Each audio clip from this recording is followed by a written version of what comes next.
Hernán Capielo y tiene que ver con el expresidente Alberto Fernández. Acaban de citar a indagatoria, declaración indagatoria, atención, alto impacto, para mañana al expresidente Alberto Fernández en la causa de seguros. Hernán, buenas noches. ¿Qué tal, Luis? ¿Cómo te va? Buenas noches. Es una decisión del juez federal Sebastián Casanelo. Mañana a las 10 de la mañana Alberto Fernández va a concurrir a los tribunales de Comodoro Pi.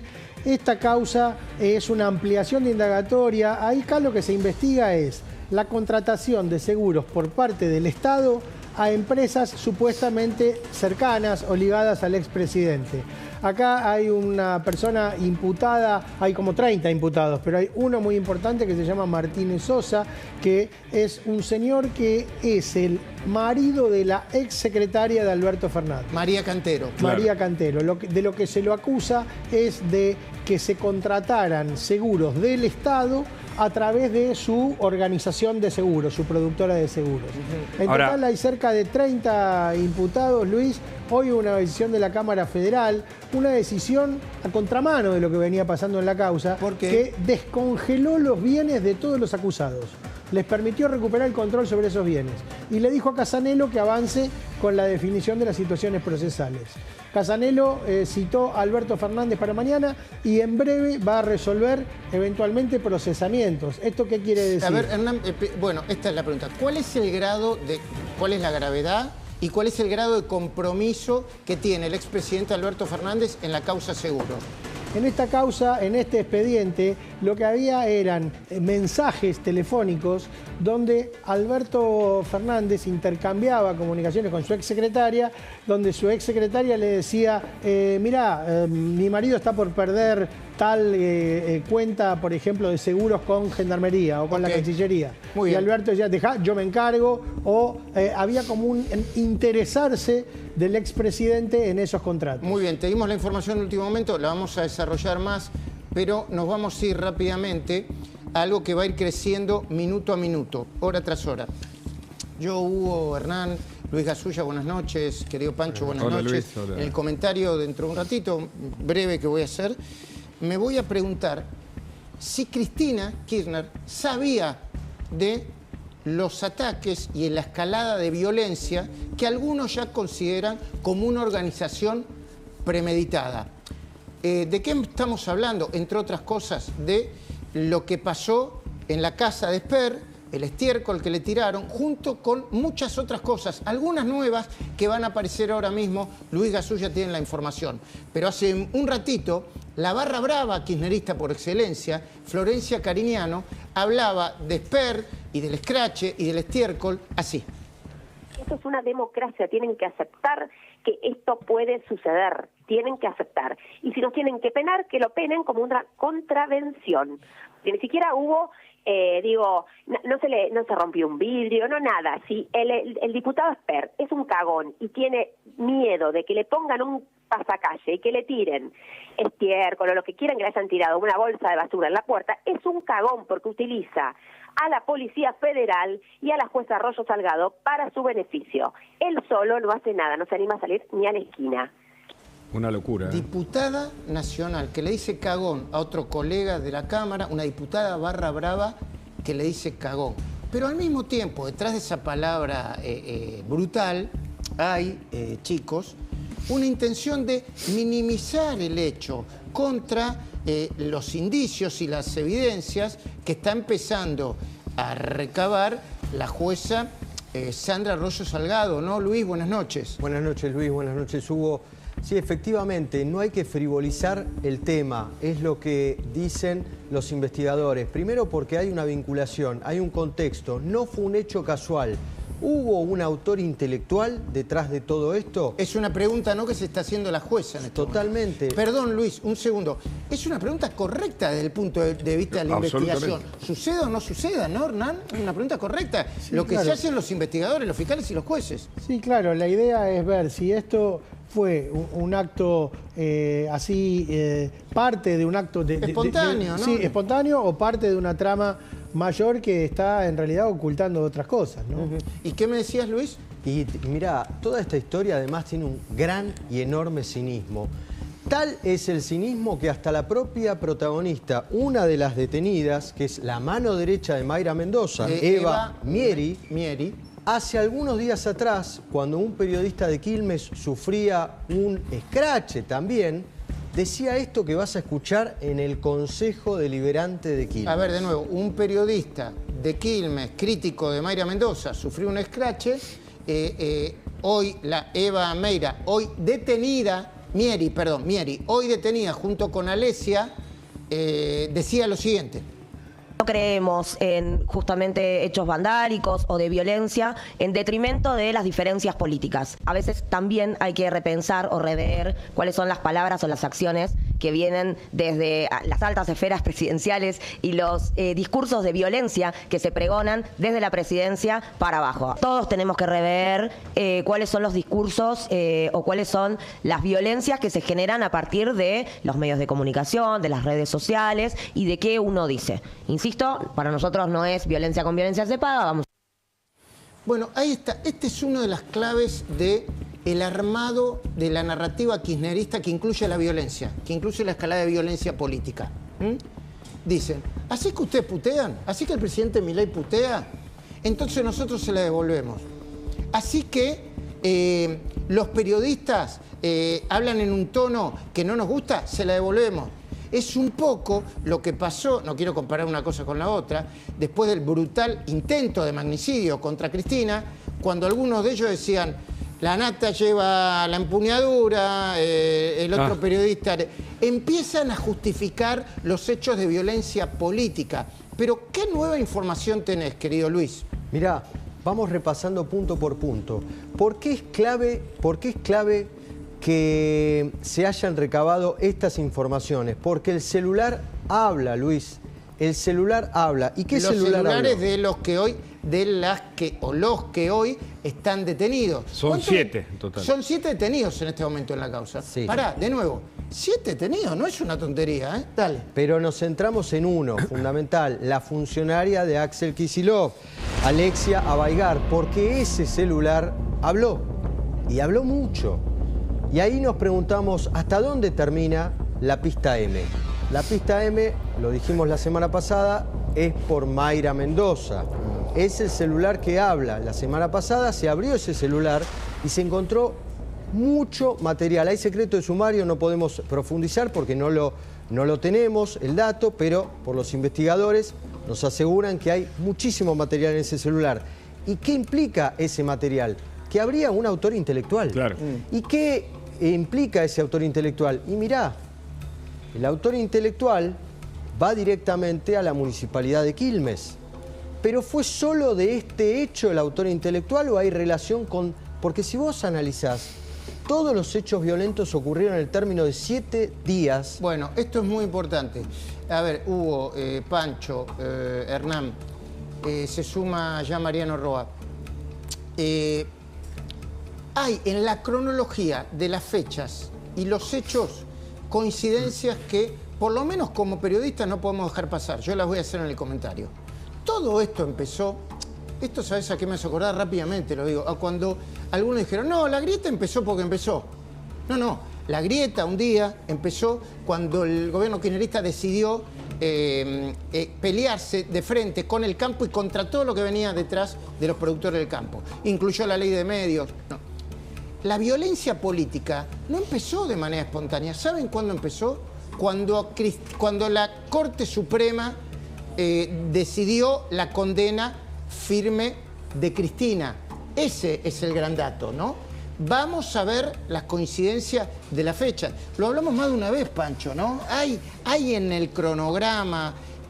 Había una idea además de mantener todo el tiempo hacer manifestaciones de actos y de repudio. En un momento era frente a la casa de ella después pidió que no. Y bueno, y acá evidentemente... Van a ver ahora cómo se encuentran todas las fechas. Después vamos a hablar de las repercusiones judiciales y las decisiones judiciales con Hernán. Pero continuemos con la historia, querido Luis. Mirá, las cámaras y el movimiento y que el celular habló, te confirman hasta algunos de datos. Por ejemplo, el cartel o el pasacalle que le colgaron a Esper. ¿Cuándo se hizo y dónde? Y si te digo que fue a la altura de Bernal, en la autopista Buenos Aires-La Plata, qué está en la autopista Buenos Aires-La Plata en el recorrido? Zona norte del conurbano y zona sur. No, ¿De dónde no venían? sé qué es lo que hay. ¿Qué es lo que hay? Y venían posiblemente de la municipalidad de Quilmes. Claro, es la Ah. zona de Quilmes, claro. ¿Qué decís, Hugo? No, es que hay una planificación. La justicia cree por eso las prisiones preventivas y por eso se quejan del otro lado si es muy grave. Porque hay una idea de una planificación que incluso viene de funcionarios municipales y bonaerenses, militantes de la Cámpora, y todo eso se hizo probablemente con dinero, y esta es la pregunta de los investigadores, dinero del Estado, de su municipio o de la Este es provincia de otro Buenos Aires. elemento. Pero recién decía Luis, che, encontraron un cartel en Bernal. Claro, yo pregunté de Sonso, ¿no? Bernal, Quilmes. ¿Alguien fogoneó esto desde Quilmes? ¿Puede existir la sospecha de la jueza, Luis Gasulla? Ayer se discutía acá en la mesa muy acaloradamente y en muchos programas se está diciendo, pará, ¿es necesario que sigan detenidas? Y es necesario, efectivamente, que el accionar de la jueza Sandra Arroyo Salgado no será demasiado. ¿Por qué siguen detenidas? Es la gran pregunta que hicimos a los investigadores. Y la respuesta es clave. Primero, por el entorpecimiento de la causa. Hay dos motivos para que alguien siga preso. Por peligro de fuga o entorpecimiento de la causa. Si vos sos funcionario público, vos tenés un montón de recursos que un preso común no tiene. ¿Por qué seguir preso? Porque si sale, te pudre y te rompe la causa. O sea, si esa sería una razón. Esa es la razón, te diría, Luis. De acuerdo a los investigadores, de acuerdo al fiscal, que va en la misma línea que la jueza Arroyo Salgado y que la jueza Arroyo Salgado. Porque la funcionaria de Quilmes, perdón, la funcionaria de la provincia de Buenos Aires, si era liberada, Alesia, no se llegaba a la pista M. Bueno, a ver, espera. Hernán, vos que tenés mucha experiencia en expedientes judiciales, ¿es un razonamiento que pueda hacer un juez? Yo, primero, claro, no dudo primero del profesionalismo y la buena técnica procesal de la jueza Arroyo Salgado. Me lo ha demostrado más de una... Con los expedientes que yo vi lo he demostrado más de una vez. Pero ¿es una razón válida para dictar prisiones preventivas, no cerrar la causa e incluso dictar secreto de sumario, Hernán? Sí, el argumento que está contando Luis parece un argumento razonable en la medida en que se habla de que si sos funcionario y estás en libertad podés entorpecer el desarrollo de la investigación. Es inusual, esto sí debemos decirlo, que por este hecho esté detenida todo el tiempo que está detenida. Porque estamos pensando que hay delitos más graves donde directamente muchos sospechosos son liberados por teléfono por el secretario del tribunal desde la comisaría. Pero hay en la investigación, Hernán, disculpame que te interrumpa y obviamente no quiero quitarte autoridad en lo que decís, es cierto que es raro, pero también es cierto que vienen diciendo que se trata de funcionario público. No es que vos pasaste por ahí, Hernán, que sos un tipo de a pie. No, está claro. El argumento es atendible lo que dice Luis. Aún con ese argumento, yo no soy especialista, pero se trata de funcionario público. No es que alguien tiró agarró lo agarró del piso y lo tiró. Lo vienen preparando. Hay coincidencias en la organización. Hay otros hechos, que ahora vamos a hablar con Mariano Ross, que se van concatenando en la fecha. Después te puede gustar más o menos la organización. Pueden ser más lúmpenes o menos lúmpenes, ¿no, Hernán?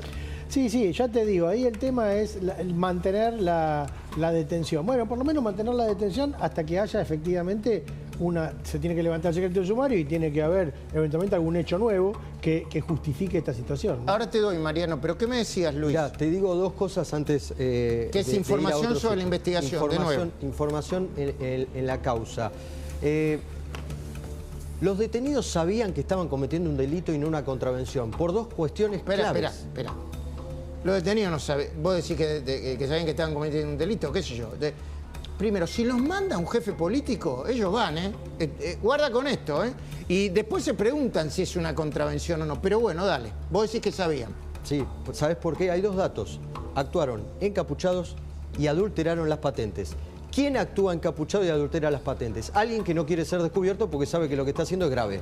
No es una contravención más, como quizás el vecino, salvando las distancias, que pasó y tiró caca en el auto de Robertito Funes. Acá hubo una planificación. No está mal este razonamiento, Y, como y una organización. Lo que estaban haciendo, intentaron cuidar, pero se encontraron con algo inesperado en la historia reciente. Encapuchados, con barbijo, no estamos en COVID. Organizados, Luis. Se están ocultando de las autoridades, los policías.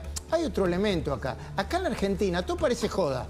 ¿viste? Hasta que viene uno y mata a otro, ¿no? Todo parece joda. Che, ¿viste? Los pibitos, los militancia, estaban encapuchados. Y sí, ¿viste? No se querían hacer ver. Mirá lo que es esto. Son delincuentes. Se esconden como unos delincuentes. Dicen, contravención o delito, parecen más delincuentes que, no sé, contravinientes se debe decir. ¿Qué decís, Hugo, vos? No, que están organizados. Y esto es lo que permite que la jueza sospeche de una organización de tipo política, ¿viste? Se dice que quiere imponer una idea de forma violenta, ¿no? Para transformarlo en palabras coloquiales, es decir, planificados y una organización y además vinculada con la política y con la administración pública, aunque sea municipal y eventualmente provincial. Todo eso permite trazar un esquema que termina desembocando en un hecho que muchos dicen es estiércol o caca. Bueno, y de nuevo, encapuchado, con pasamontaña, escondiéndose y adulterando las patentes de un vehículo. Eso es clave porque lo que pasó acá, que no suele ocurrir, es que hubo voluntad judicial de una persona que tomó la causa casi como una cuestión de vida o muerte y dijo, che, voy a fondo, una vez en la Argentina hay que ir a fondo. Y acá la hipótesis principal, esto fue una ola de ataques sistematizados, y el celular habla, que hay relación entre los otros hechos que yo te contabilicé. Aprietes a jueces, a periodistas, a medios, a políticos, y el mensaje era, y lo dijeron una y otra vez, y además lo hicieron público, con Cristina no se jode, nadie le va a decir chorra. Mariano Robo, buenas noches. Muy buenas noches. Hechos premeditados. Eso es lo que remarcan muchos en la Fiscalía de Arroyo Salgado. ¿Esto qué significa? Que hubo inteligencia previa y que en general el modus operandi fue muy similar en varios casos. Vamos a recordar lo que pasó en TN y en qué está en la causa de los escándalos y destrozos en TN. Hay varios nombres que todavía no son conocidos. Algunos Luis lo dijo ayer, también ayer a la tarde Luis lo dijimos acá en La Nación, en La Nación Más. A ver, básicamente tenemos a Roberto Gaudio, recuerden este nombre, y a Gandulfo, que probablemente sea el jefe de Gaudio. ¿Quién es Gaudio? Gaudio es el actual secretario de Ambiente del municipio de Quilmes y sobre todo maneja una caja de residuos. Son los que se encargan, municipalizó la Cámpora, la recolección de residuos en Quilmes. Eso es una caja enorme, generalmente está tercerizado por empresas muy ligadas a Moyano, esto pasa todo en el GBA.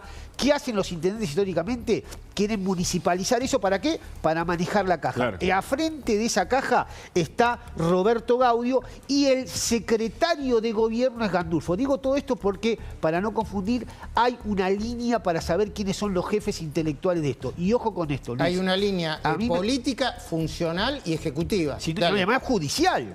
Además hay una línea de investigación judicial. Y otra cosa interesante, nosotros a Esper se la tenemos jurada.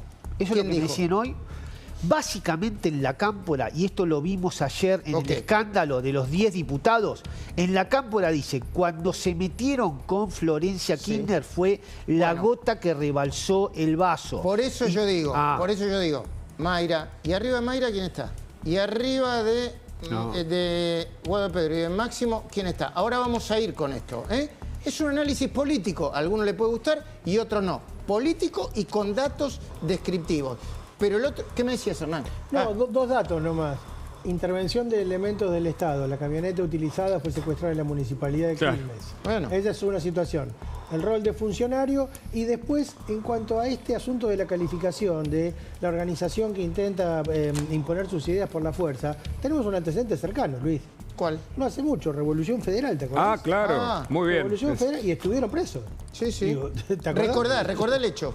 Cuando sucedió el atentado contra Cristina Kirchner, hubo una investigación que avanzó, que le hizo el fiscal Policita, y que identificó a determinadas personas de una agrupación que se llamaba Revolución Federal, que las detuvo y los calificó de este modo, ¿no? Como una organización que pretendía imponer sus ideas por la fuerza. Y fíjense ustedes, enseguida te despedimos, Hugo, no te queremos acercar Acá estamos. ¿Por qué avanza y mucho la causa del escrache, el Esper, sos una mierda, contra José Luis Esper? ¿Y por qué no avanza tanto la causa de, se podría decir, un atentado, una agresión fuerte, física, contra las instalaciones de TN. Mariano, contanos, por favor, dale. Violencia de domicilio, delito, daño y amenazas contra probablemente Manieto y otras autoridades del Grupo Clarín. Ajá. La causa la tiene la fiscal en penal contravencional y faltas número 3, se llama Andrea Scanga. Probablemente entre el lunes o martes de la semana que viene estaría Scanga, la fiscal, tomando declaración a las víctimas de estos destrozos que estamos viendo. Entre ellos, las víctimas fueron autos de periodistas reconocidos como Bonelli y sobre todo también Giacobbe y el propio Sleiman, y además también con muchos trabajadores. Estos fueron los destrozos que ocurrieron cuando 70 personas violentas se desprendieron de una columna desde la casa de Cristina Kirchner hacia el edificio de Canal 13 Mariano, para hacer esos destrozos. A ver, ¿por qué hay tanta diferencia entre una investigación y otra? ¿Quién es, a la fiscal ya me la nombraste, ¿quién es el juez? Rápidamente. No hay juez todavía, porque se llama procesal, no, Armela es no hay juez todavía identificado ¿No es el para juez la causa. Armela? No, Armela es un juez federal. Esto es la causa de la ciudad de Buenos Aires. Armela está en la causa de Mayra Mendoza, que es otra. Para ¿Pero no por qué confundir, no avanza? ¿O por qué no nosotros avanza, creemos que no remarcan ellos, porque ellos, dice la fiscal, no tengo elementos como tiene Arroyo Salgado para decir que estos identificados, que ahora los podemos, si querés, nombrar y los podemos ver, no pueden entorpecer la causa. Hay que mostrar la foto porque esto no es un escrache. Si vas a romper algo, sea las instalaciones de TN, sea cualquier otra inmueble, vos te tenés que hacer cargo de eso. O la justicia debe hacer lo que tiene que hacer. Mostremos, por favor, las fotos y las caras. Vamos, chicos. Los individualizados, ahí los tenemos. Todos empleados públicos y todos con muchísima relación con la cámpora. Acá hagamos el más importante, José Le Pérez, viceministro de Guado de Pedro. Oriundo de Longchamp, fue el número 2 de Guado de Pedro durante la gestión de Alberto Fernández, ex secretario del Interior. Y Julián Santillán, tenés el micrófono abierto. Buenas noches. Y militante camporista en Almirante Brown. Ese fue uno de los pocos que entró sin capucha, por eso lo pudieron identificar e individualizar. El otro es Matías Federici, que creo que lo tenemos ahí también para ir rápido para ver los que entraron en el Grupo Clarín, que son todos obviamente relacionados con la cámpora. Luis, si querés... funcionario, ¿no? Todos funcionarios del Estado y sobre todo con mucha relación en este caso con la gente que maneja el Ministerio de Justicia de la provincia de Buenos Aires. Que Los datos, funcionario Kicillof, director de Estadística Penitenciaria del Ministerio de Justicia y Derechos Humanos bonaerense. Atenti Mena, ¿no? El ministro de Justicia. Asesor legislativo de la Cámara de Diputados de la provincia de Buenos Aires. Ex asesor en la Secretaría Parlamentaria de la Honorable Cámara de Diputados. Insistimos, no son chicos que pasaban por ahí, militantes con ondas, conmocionados por la condena de Cristina, ¿no? ¿Y qué más, Mariano? Pablo Tato, ahí lo vamos a estar hablando. Rápidamente. Ahí está.